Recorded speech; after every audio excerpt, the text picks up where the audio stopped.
Hello friends, आप सभी का स्वागत है। मैं आज इस वीडियो में क्लास 12th के इतिहास की महत्वपूर्ण ऑब्जेक्टिव क्वेश्चन कराने वाला हूं, जो कि परीक्षा के व्यू से बहुत ही महत्वपूर्ण है। आप फ्रेंड्स इस साल इंटरमीडिएट परीक्षा देने वाले हैं, तो इस वीडियो को शुरू से अंत तक जरूर देखें, क्योंकि आपके परीक्षा में इसी से प्रश्न पूछे जाएंगे। फ्रेंड, अगर अभी तक मेरे यूट्यूब चैनल को सब्सक्राइब नहीं किए हैं, सब्सक्राइब करें, बेल आइकन को प्रेस करें और अपने दोस्तों के साथ शेयर करें। तो फ्रेंड स्टार्ट करते हैं। आपका पहला प्रश्न है, लोथल कहाँ स्थित है? फ्रेंड आप बताइए इसका आंसर क्या होगा, आप कमेंट करके बता सकते हैं। लोथल कहाँ स्थित है? इस प्रश्न का राइट आंसर होगा ऑप्शन सी, गुजरात में। ठीक है, आप इसे याद रखेंगे फ्रेंड। लोथल कहाँ स्थित है? तो यह गुजरात में स्थित है। ठीक है, वीवीआई क्वेश्चन था फ्रेंड, यह 2019 में भी प्रश्न पूछा गया था, इसलिए आप इसे याद रखेंगे। तो आपका नेक्स्ट प्रश्न है फ्रेंड, महाभारत किसने लिखा? इस प्रश्न का राइट आंसर होगा ऑप्शन सी, वेद व्यास। वेद व्यास ही महाभारत लिखे थे। ठीक है, आप इसे याद रखेंगे। महाभारत किसने लिखा? तो वेद व्यास। ठीक है, फिर आपका नेक्स्ट प्रश्न है, चौथी बौद्ध संगीति कहाँ हुई? इस प्रश्न का राइट आंसर होगा ऑप्शन डी, कश्मीर में। ठीक है, जो बौद्ध संगीति हुआ था फ्रेंड, वो कहाँ हुआ था? तो यह कश्मीर में हुआ था। ठीक है, आप इसे याद रखेंगे, यह भी वीवीआई क्वेश्चन है।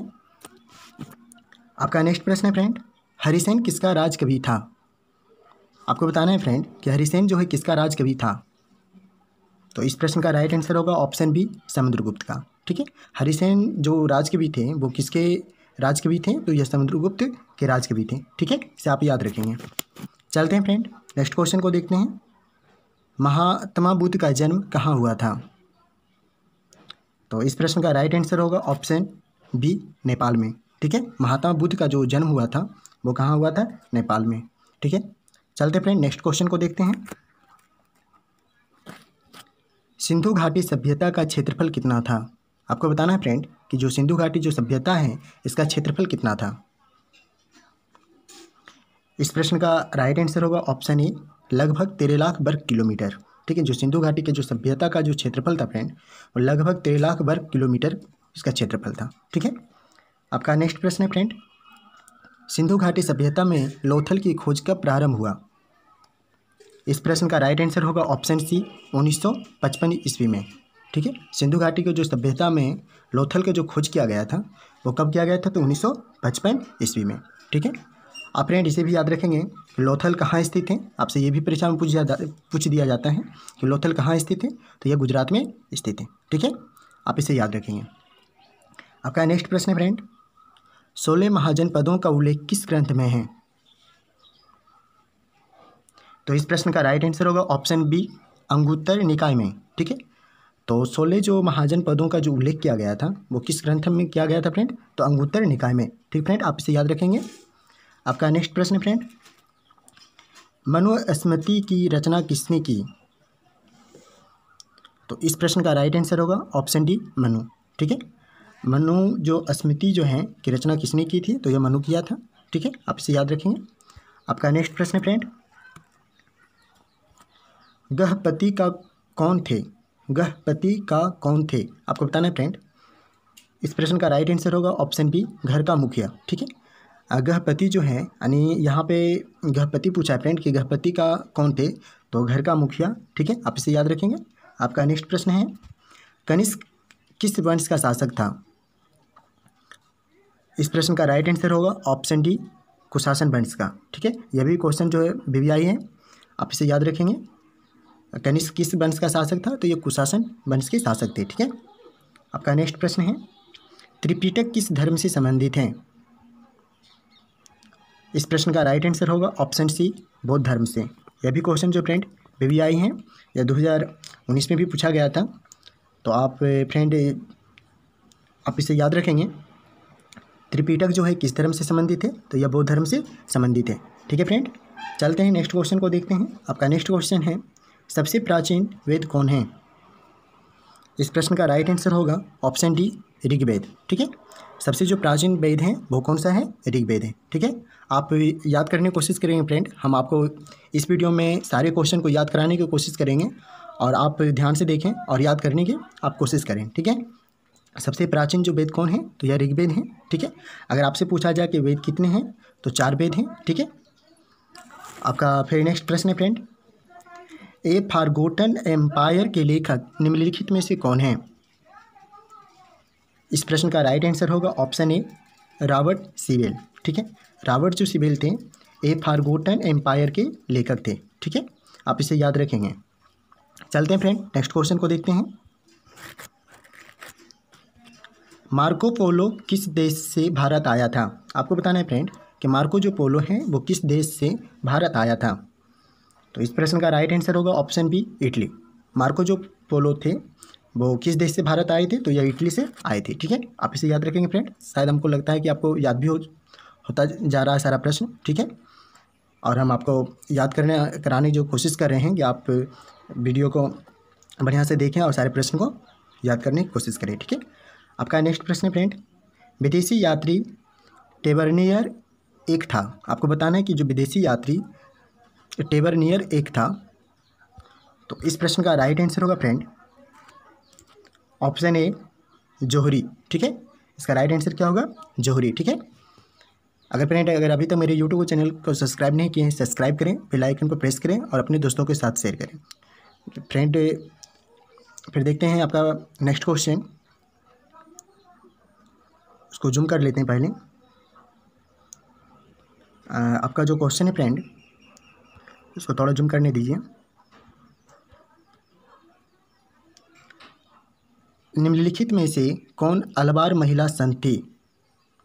तो इस प्रश्न का राइट आंसर होगा ऑप्शन सी अंडाल। ठीक है, आपका नेक्स्ट प्रश्न है फ्रेंड, निम्नलिखित में से कौन संत बंगाल के निवासी थे? तो इस प्रश्न का राइट आंसर होगा ऑप्शन बी चैतन्य। ठीक है, तो जो बंगाल के जो यानी कौन से आपको बताना था फ्रेंड कि कौन संत जो बंगाल के निवासी थे, तो चैतन्य जो थे वो बंगाल के निवासी थे। ठीक है, आपका नेक्स्ट प्रश्न है फ्रेंड, मीराबाई किनकी भक्त संत थी? तो इस प्रश्न का राइट आंसर होगा ऑप्शन बी कृष्ण।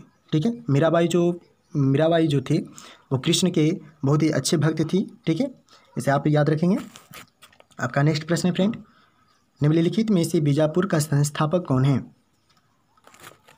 इस प्रश्न का राइट आंसर होगा ऑप्शन बी यूसुफ आदि शाह। ठीक है, बीजापुर के संस्थापक कौन है? तो यूसुफ आदि शाह हैं। ठीक है, फिर देखते हैं नेक्स्ट प्रश्न की ओर। और आपका नेक्स्ट प्रश्न है, किस शासक ने तुंगभद्रा नदी पर बांध बनवाकर विजयनगर के लिए नहरें निकलवाई? आपको बताना है फ्रेंड कि शासक ने तुंगभद्रा नदी पर बांध बनवाकर विजयनगर के लिए नहरें निकलवाई। इस प्रश्न का राइट आंसर होगा ऑप्शन बी देवराय प्रथम। ठीक है, आपका नेक्स्ट प्रश्न है, किसने लीलावती का फारसी अनुवाद किया? इस प्रश्न का राइट आंसर होगा ऑप्शन ए फैजी। ठीक है, लीलावती का जो फारसी अनुवाद किया था वो फैजी किए थे। ठीक है, चलते हैं फ्रेंड नेक्स्ट क्वेश्चन को देखते हैं। निम्न में से किस शासक ने कश्मीर में शालीमार बाग का निर्माण करवाया? इस प्रश्न का राइट आंसर होगा ऑप्शन बी शाहजहां। ठीक है, आप इसे याद रखेंगे शाहजहां। ठीक है, चलते हैं फ्रेंड नेक्स्ट क्वेश्चन है, महाभारत का अनुवाद निम्नलिखित में से किस नाम से किया गया है? इस प्रश्न का राइट आंसर होगा ऑप्शन बी रज्मनामा। ठीक है, यानी महाभारत का जो अनुवाद किया गया था फारसी में वो किस नाम से किया गया था? तो रज्मनामा से किया गया था। ठीक है, रज्मनामा से उसका फारसी अनुवाद किया गया था महाभारत को। ठीक है, आप इसे याद रखेंगे। फ्रेंड अगर और इतिहास के और भी वीडियो देखना चाहते हैं तो मेरे यूट्यूब चैनल के प्लेलिस्ट में जा करके इतिहास के बहुत सारे वीडियो बना चुके हैं, अपलोड किए हैं। आप वहाँ से इतिहास के बहुत सारे वीडियो देख सकते हैं। अगर आप सारे वीडियो को आप देखते हैं फ्रेंड तो आपकी जो परीक्षा में एक भी प्रश्न नहीं छूटने वाला है। ठीक है, हम आपसे वादा करते हैं आप इस वीडियो को देखें और वीडियो का देखने के बाद ही आप परीक्षा देने जाएं और अपने परीक्षा में अच्छे स्कोर ला सकते हैं। ठीक है, चलते हैं फ्रेंड नेक्स्ट क्वेश्चन को देखते हैं। खालसा सेना की स्थापना किसने किया? तो इस प्रश्न का राइट आंसर होगा ऑप्शन बी गोविंद सिंह। ठीक है, खालसा पंथ या खालसा सेना यहाँ पे आपसे पूछा गया था। ऐसे खालसा पंथ भी पूछ सकता है कि खालसा पंथ के संस्थापक कौन थे, तो आप क्या बताएंगे? गोविंद सिंह। लेकिन यहाँ पे आपसे जो पूछा गया है खालसा जो सेना की स्थापना किसने किया, तो इसका भी जो आंसर होगा गोविंद सिंह ही होगा। ठीक है फ्रेंड, यहाँ पे सेना दिया है या खालसा पंथ पूछे, दोनों का आप आंसर एक ही देंगे, गोविंद सिंह। ठीक है, आपका नेक्स्ट प्रश्न है, अमृतसर नगर की स्थापना किस सिख गुरु ने किया था? इस प्रश्न का राइट आंसर होगा ऑप्शन सी, गुरु रामदास। ठीक है, अमृतसर जो नगर है इसकी स्थापना किसने किया था? तो गुरु रामदास किए थे। ठीक है फ्रेंड, आपका नेक्स्ट प्रश्न फ्रेंड, बंगाल में इस्तमरारी बंदोबस्त कब लागू किया गया? तो इस प्रश्न का राइट आंसर होगा ऑप्शन डी, 1793 ईस्वी को। ठीक है, आपका नेक्स्ट प्रश्न है 1855 ईस्वी से 1856 ईस्वी में कौन सा विद्रोह हुआ? इस प्रश्न का राइट आंसर होगा ऑप्शन बी, संथाल। ठीक है, संथाल आपसे परीक्षा में ये भी पूछा जाता है फ्रेंड कि संथाल विद्रोह कब हुआ, तो आप बताएंगे 1855 ईस्वी को। यह जो युद्ध चला था 1855 ईस्वी से 56 ईस्वी तक चला था, यानी 1 साल चला था, इसे याद रखेंगे। ठीक है, आपका नेक्स्ट प्रश्न है फ्रेंड, 1857 ईस्वी का विद्रोह कब प्रारंभ हुआ था? तो इस प्रश्न का राइट आंसर होगा ऑप्शन बी, 10 मई को। ठीक है, 1857 का जो विद्रोह प्रारंभ हुआ था वो 10 मई को प्रारंभ हुआ था। ठीक है, आपका नेक्स्ट प्रश्न है फ्रेंड, कानपुर में विद्रोहियों का नेतृत्व किसने किया था? तो इस प्रश्न का राइट आंसर होगा ऑप्शन ए, नाना साहेब। यह भी VVI क्वेश्चन है फ्रेंड, 2019 में यह प्रश्न पूछा गया था। ठीक है, आपका नेक्स्ट प्रश्न है, प्लासी का युद्ध कब हुआ था? इस प्रश्न का राइट आंसर होगा ऑप्शन बी, 1757 ईस्वी में। ठीक है, जो प्लासी का जो युद्ध हुआ था फ्रेंड वो 1757 ईस्वी को हुआ था। और प्लासी कहाँ स्थित है? तो पश्चिम बंगाल में है। ठीक है, और यह जो युद्ध हुआ था अंग्रेज और सिराजुद्दौला के बीच हुआ था। ठीक है फ्रेंड, आप इसे याद रखेंगे, VVI क्वेश्चन ये भी है। आपका नेक्स्ट प्रश्न है, पुर्तगालियों ने गोवा के ऊपर कब कब्जा जमाया था? आपको बताना है फ्रेंड कि पुर्तगालियों ने गोवा के ऊपर कब कब्जा जमाया था। ठीक है, तो इस प्रश्न का राइट आंसर होगा ऑप्शन बी, 1510 ईस्वी में। ठीक है, आप इसे याद रखेंगे, 1510 ईस्वी में। चलते हैं फ्रेंड, नेक्स्ट क्वेश्चन को देखते हैं। और आपका है नेक्स्ट क्वेश्चन कि भारतीय राष्ट्रीय कांग्रेस पार्टी की स्थापना कब हुई?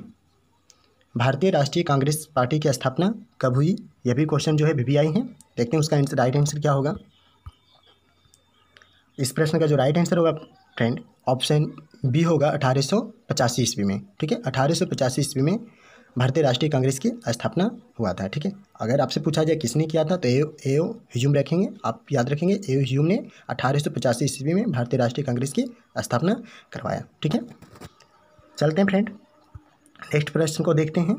और आपका नेक्स्ट प्रश्न है, बंगाल विभाजन कब हुआ?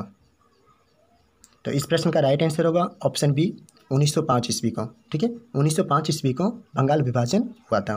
ठीक है, आपका नेक्स्ट प्रश्न फ्रेंड, ईस्ट इंडिया कंपनी की स्थापना कब हुई थी? तो इस प्रश्न का राइट आंसर होगा ऑप्शन बी, 1600 ईस्वी में। ठीक है, ये भी क्वेश्चन जो है VVI है, आप इसे याद रखेंगे। ईस्ट इंडिया कंपनी की जो स्थापना हुआ था वो 1600 ईस्वी में हुआ था। ठीक है, आपका नेक्स्ट प्रश्न है फ्रेंड, पाकिस्तान शब्द किसके दिमाग की उपज थी? तो इस प्रश्न का राइट आंसर होगा ऑप्शन सी, रहमत अली। ठीक है, यानी पाकिस्तान जो शब्द, जैसे कि पाकिस्तान जो शब्द जो हैं वो किसकी दिमाग की उपज थी? तो यह रहमत अली की थी। ठीक है, आप इसे याद रखेंगे। आपका नेक्स्ट प्रश्न है फ्रेंड, कैबिनेट मिशन भारत कब आया? तो इस प्रश्न का राइट आंसर होगा ऑप्शन ए, 1946 ईस्वी में। ठीक है, कैबिनेट जो मिशन भारत आया था वो कब आया था? तो 1946 ईस्वी में। ठीक है, VVI क्वेश्चन है फ्रेंड, आप इसे याद रखेंगे। आपका नेक्स्ट प्रश्न है फ्रेंड, भारत कब अपना स्वतंत्रता दिवस मनाता है? इस प्रश्न का राइट आंसर होगा ऑप्शन ए, 15 अगस्त। ठीक है, आपका नेक्स्ट प्रश्न है फ्रेंड, संविधान सभा का अस्थायी अध्यक्ष कौन थे? आपसे पूछा गया फ्रेंड कि जो संविधान सभा का जो अस्थायी जो अध्यक्ष थे वो कौन थे, आपसे पूछा गया है। तो इस प्रश्न का राइट आंसर होगा option A, doctor Rajendra Prasad. ठीक है, अगर फ्रेंड अगर आपसे पूछा जाता है कि संविधान सभा का अस्थायी अध्यक्ष कौन थे तो आप इसका राइट आंसर क्या देते? सच्चिदानंद सिन्हा। ठीक है, सच्चिदानंद जो सिन्हा थे वो संविधान सभा के अस्थायी अध्यक्ष थे, लेकिन आपसे यहाँ पर पूछा गया था संविधान सभा का अस्थायी अध्यक्ष, तो ये कौन थे? डॉक्टर राजेंद्र प्रसाद। ठीक है, और यहाँ पे जो ऑप्शन देख रहे हैं सी, डॉक्टर भीमराव अम्बेडकर संविधान सभा के प्रारूप समिति थे के अध्यक्ष थे। ठीक है, अगर आपसे पूछा जाए कि संविधान सभा के प्रारूप समिति के अध्यक्ष कौन थे, संविधान सभा के प्रारूप समिति के अध्यक्ष कौन थे, तो आप इसका आंसर क्या देंगे? डॉक्टर भीमराव अम्बेडकर। ठीक है फ्रेंड, और यह आपका फिर जो नेक्स्ट प्रश्न है फ्रेंड, ये आखिरी प्रश्न है, भारतीय संविधान बनकर कब तैयार हो गया था? तो इस प्रश्न का राइट आंसर होगा ऑप्शन ए 26 नवंबर 1949 ईस्वी को। ठीक है, 1949 ईस्वी को भारतीय संविधान बनकर तैयार हो गया था। लेकिन भारतीय संविधान को बनकर जो 26 नवंबर 1949 की तैयार हो गया था, लेकिन ये लागू कब किया गया था? तो 26 जनवरी 1950 ईस्वी को। ठीक है फ्रेंड, आप इसे याद रखेंगे, यह भी वीवीआई क्वेश्चन है। फ्रेंड, मैंने 1 से लेकर के 40 तक ऑब्जेक्टिव प्रश्न करवाया, जो कि आपके परीक्षा की दृष्टि से बहुत ही इम्पोर्टेंट हैं। आप इस सारे प्रश्न को याद रखेंगे। तो फ्रेंड, मिलते हैं नेक्स्ट वीडियो में। अगर फ्रेंड अभी तक भी मेरे यूट्यूब तक का चैनल का सब्सक्राइब नहीं किए हैं तो सब्सक्राइब करें, बेल आइकन को प्रेस करें और अपने दोस्तों के साथ शेयर करें। तो मिलते हैं फ्रेंड फिर नेक्स्ट वीडियो में, तब तक के लिए थैंक यू।